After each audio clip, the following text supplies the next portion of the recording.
This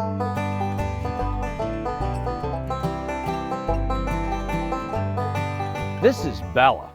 One of the things that we've learned about adding statuary to the garden is that there's a variety of sizes you can use. If you want to use something that's lifelike like this, and if you've got room, keep in mind it's going to weigh, 700-800 pounds. It'd take a couple of people to get it to the garden.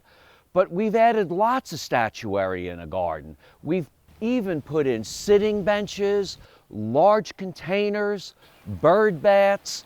We have literally filled many areas in the garden. And a lot of times when you use statuary or containers like this, your eye goes to those areas, so it leads to interest in the garden. So not only do you have a wide variety of plants, trees, shrubs, annuals, perennials, maybe bulbs, but then you also can add some of these statues in the garden. And I guess one of the keys is just make sure it's got a good solid footing so they don't fall over. But the great thing about some of the concrete containers is the concrete containers can stay out in the garden year-round.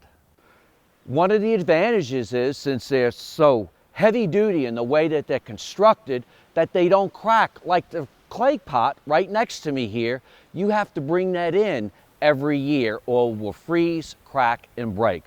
Not only can you put annuals and tropicals in these large containers, but you can plant perennials like hostas and ferns and dahlias and just leave them in the garden, and you don't have to replant them. They'll come back year after year after year.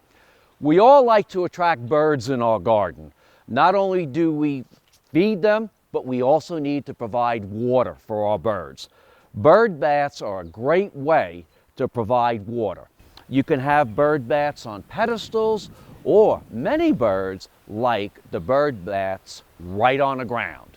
They'll come to them. You just need to change the water frequently and make sure you keep them filled as much as you can. If you look around, you can hear the red-winged blackbirds, the goldfinches, the mourning doves. They all feed on the water throughout the summer months. I'm Mark Viette. Join me next time in the garden.